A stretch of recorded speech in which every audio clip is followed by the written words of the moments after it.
ওম নমো ভগবতে বাসুদেবায়। জয় শ্রীকৃষ্ণ। রাধে রাধে। নমস্কার প্রিয় দর্শক বন্ধুগণ, আমাদের এই চ্যানেলের আরও একটি নতুন বৈদিক জ্যোতিষের আলোচ্য পর্বে আপনাদের সবাইকে স্বাগতম জানাই। আশা করছি আপনারা সকলে মূলত ভালো আছেন এবং সুস্থ আছেন। কালপুরুষের রাশিচক্রের দ্বাদশপতি রাশি তথা দেবগুরু বৃহস্পতির বিভাজিত গুণ সমৃদ্ধিপূর্বক রাশি মীন রাশি তথা মীন লগ্নের জাতক জাতিকাদের ক্ষেত্রে নভেম্বর 2025 সালটি ঠিক কেমনভাবে কাটতে চলেছে, বৃহস্পতির পঞ্চম পক্ষে অবস্থান অর্থাৎ এই যে 18ই অক্টোবর কর্কট রাশিতে দেবগুরু বৃহস্পতি প্রবেশ করছে অনেকটা সময়কালের পর, এবং এই যে কর্কট রাশিতে যে অবস্থান করছে এবং কর্কট রাশিতে অবস্থান করার কারণে কিন্তু প্রত্যেকটা রাশিকে কিন্তু ভিন্ন ভিন্নভাবে এর দৃষ্টি দিচ্ছে। তো সেক্ষেত্রে মীন রাশির ক্ষেত্রে কিন্তু এর যে প্রভাবটা এসে পড়ছে এটা কিন্তু পঞ্চমভাবে কিন্তু এসে পড়ছে দৃষ্টি, অর্থাৎ বৃহস্পতির দৃষ্টি কিন্তু আপনার পঞ্চম ঘরকে সক্রিয় করতে চলেছে মীন রাশি তথা মীন লগ্নের ক্ষেত্রে, যা একান্তই কিন্তু সুখের স্থিতি আনবে। সন্তানদের ক্ষেত্রে বিশেষ কিছু একান্তই সুখবর আপনারা পাওনা বা প্রাপ্তি করবেন এবং নানান দিক থেকে কিন্তু অনেকটাই উন্নতিগুলি আপনারা লক্ষ্য করতে পারবেন নভেম্বর সময়কালে। তো আসুন আজকের এই পর্বের মাধ্যমে আপনাদের ক্ষেত্রে বিস্তারিতভাবে তুলে ধরবো এই যে বৃহস্পতির চলন এবং ঘর পরিবর্তনের ক্ষেত্রে যে প্রভাবটা আপনাদের জীবনে কেমন কী প্রভাব ফেলবে, এফেক্ট ফেলবে, পাশাপাশি এই নভেম্বর মাসে কোন কোন গ্রহ নক্ষত্রের স্থিতি এবং অবস্থান আপনাদের জীবন পরিপূর্ণতায় একান্তই শুভ প্রভাবগুলি আনবে। আপনাদের পারিবারিক জীবন থেকে শুরু করে প্রেম সম্পর্ক, শিক্ষাক্ষেত্র, অর্থনৈতিক স্থিতি, মানসিক মূল্যায়ন, স্বাস্থ্যের চলন এবং গমন, প্রত্যেকটা বিষয়সমূহ বিষয় সংবাদ জুড়ে কেমন কি ফলাফল হতে চলেছে মীন রাশি তথা মীন লগ্নের জাতক জাতিকাদের ক্ষেত্রে, তা মূলত আজকের এই মেন মূল্যায়নের মাধ্যমে আপনাদের সামনে তুলে ধরব। তো বন্ধুগণ, আপনাদের ক্ষেত্রে বলি, আপনারা যদি মীন রাশি তথা মীন লগ্নের জাতক কিংবা জাতিকা যদি হয়ে থাকেন, তবে আজকের এই পর্বটি একটিও মুহূর্ত স্কিপ না করে, না অতিবাহিত করে, না কেটে সম্পূর্ণভাবে ভিডিওটি অবশ্যই দেখবেন। পুরোপুরি ভিডিওটি দেখে ভালো লাগলে অবশ্যই একটি লাইক করবেন এবং কমেন্টে লিখে যাবেন জয় সবার বড় ঠাকুর শনিদেবের জয়, লিখে গিয়ে আপন বন্ধু বান্ধবদের সাথে শেয়ার করে অবশ্যই চ্যানেলটিকে সাবস্ক্রাইব করে পাশে থাকবেন। তো আসুন সবার প্রথমেই আমরা বিশদে জেনে নেব যে আপনাদের ক্ষেত্রে বৃহস্পতির কেমন কি প্রভাব পড়ছে এবং অন্যান্য ক্ষেত্রে কেমন কি প্রভাব ফেলবে গ্রহ নক্ষত্রের গোচর এবং মার্গ। তো দেখুন, একান্তই কিন্তু গ্রহের মহামহিম দেবগুরু বৃহস্পতি এখন কিন্তু আপনার অর্থাৎ এই নভেম্বর মাস অনুযায়ী আপনার ক্ষেত্রে কিন্তু পঞ্চম ভাবকে আলোকিত করছে, যা সৃষ্টি, প্রেম আর সৌভাগ্যের স্থান, এবং এই অবস্থান আপনার শিক্ষা জীবন, প্রেমের সম্পর্ক এবং সন্তানের দিক থেকে কিন্তু দেবে চরম সফলতা। কিন্তু 11ই নভেম্বর বৃহস্পতির বক্রি হওয়া এবং শনির মার্গী হওয়া আপনার জীবনে কি চ্যালেঞ্জ আনবে, জানতে হলে অবশ্যই সম্পূর্ণ ভিডিওটি মনোযোগ সহকারে শেষ পর্যন্ত দেখতে থাকুন।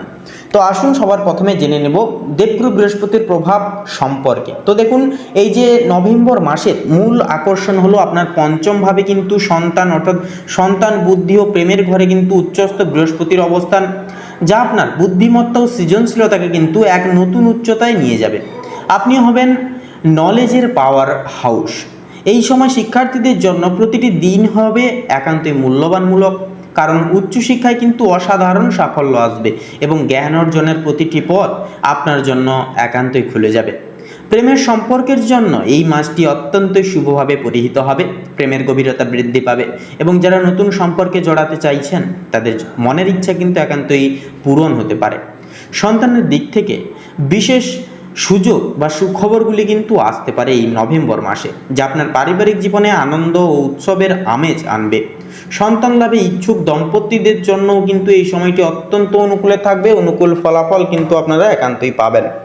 এরপরে বলি যে বৃহস্পতির বক্রি চলন, অর্থাৎ যে বক্রি চলন পরবর্তী সময়কালে যেটা দেখা যাবে, সেই ক্ষেত্রে আপনাদের সৃজনশীলতায় মূল্যায়ন অর্থাৎ পুনর্মূল্যায়ন হিসেবে কেমন কি প্রভাব আসবে, কেমন কি রিভিউ আসবে আপনাদের ক্ষেত্রে, তা এবারে জেনে নেব। তো দেখুন, নভেম্বর মাসের 11 তারিখেই কিন্তু বৃহস্পতি তার উচ্চ স্থানে পঞ্চমভাবেই কিন্তু বক্রি হবে, যা কোনোভাবেই দুর্বলতা নয়, বরং একটি মনোযোগের সংকেত। অর্থাৎ আপনি আপনার পুরনো পরিকল্পনা, সৃষ্টিশীল কাজ বা শিক্ষা জীবনের কোনো বিষয়কে আরও একবার খুঁটিয়ে দেখার সুযোগ পাবেন। এই সময় আপনার সন্তানের ভবিষ্যতে সিদ্ধান্ত বা প্রেমের সম্পর্কের ভবিষ্যৎ নিয়ে গভীর চিন্তাভাবনা শুরু হতে পারে। তাই আবেগ নয়, বরং এক্ষেত্রে প্রজ্ঞা দিয়ে সিদ্ধান্ত একান্তই নিতে হবে আপনাদেরকে। এই সময়টি আপনাকে শেখাবে যে কিভাবে দ্রুত এগিয়ে না গিয়ে সঠিক ভিত্তি তৈরি করে দীর্ঘস্থায়ী সাফল্যের পথে হাঁটা যায়, যা আপনার জীবনের ভুলগুলিকে শুধরে নেওয়ার এক সুবর্ণ এবং দুর্লভ সুযোগ এনে দেবে।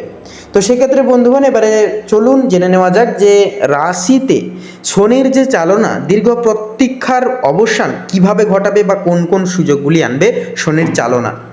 তো সেক্ষেত্রে আপনার জন্ম রাশিতেই শনি বক্রী অবস্থায় রয়েছে, যে এতদিন আপনার কাজে আলস্য, হতাশা ও দীর্ঘসূত্রিতা একান্তই দিচ্ছিল।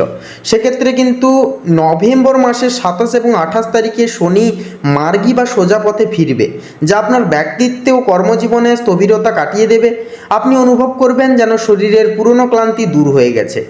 শরীর এই পরিবর্তন আপনার আত্মবিশ্বাস ও কর্মক্ষমতাকে কিন্তু হঠাৎ করে বৃদ্ধি করবে। ফলে এতদিন যে ব্যক্তিগণ একান্তই ব্যক্তিগত বা পেশাগত কাজগুলি আপনাদের ক্ষেত্রে যেনারা আটকে ছিল আপনাদের ক্ষেত্রে, তা এবার কিন্তু দ্রুত গতিতে শেষ করা সম্ভব হবে।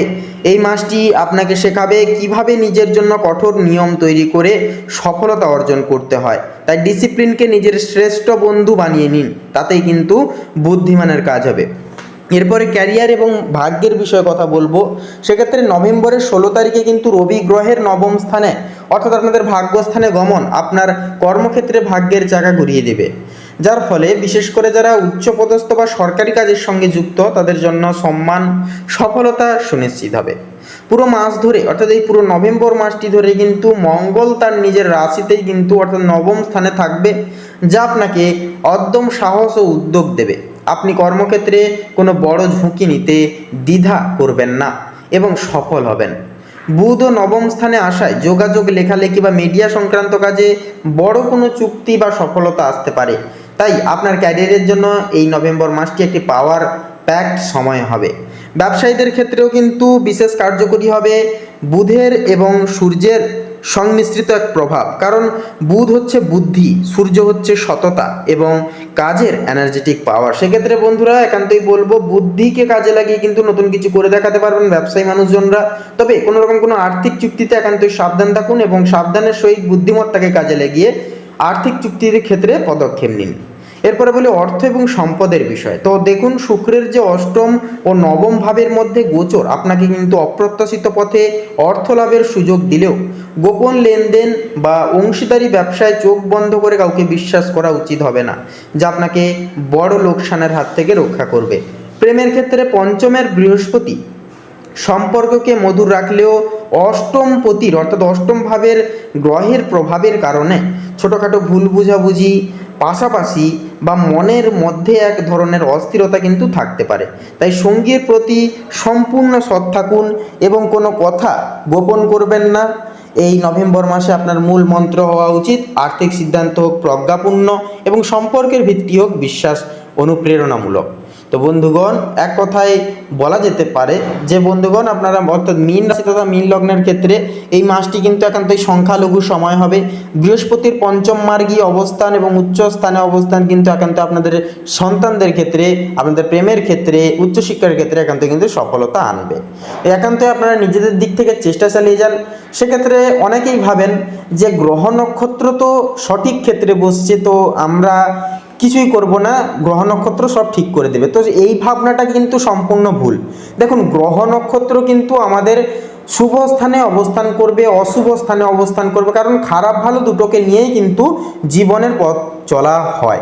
সেক্ষেত্রে বন্ধুগণ, যেহেতু এই সময় শুভ জায়গায় বসছে, সেহেতু আপনাদেরকে কিন্তু বৃহস্পতির থেকে বিশেষ কিছু পাওনা করে নিতে হবে, অর্থাৎ কিছু প্রাপ্তি করে নিতে হবে। এবং প্রাপ্তির ক্ষেত্রে আপনারা সকলেই জানেন কিছু পেতে গেলে কিন্তু কঠোর পরিশ্রম একান্তই দরকার। সাফল্য পেতে গেলে কঠোর পরিশ্রম দরকার। তাই একান্তই নিজেদের দিক থেকে যেটুকু করণীয় কাজ সেগুলি একান্তই করুন, বাকিটা গ্রহের ওপর ছেড়ে দিন। দেখবেন ভাগ্য আপনাদের সাথ দেবে।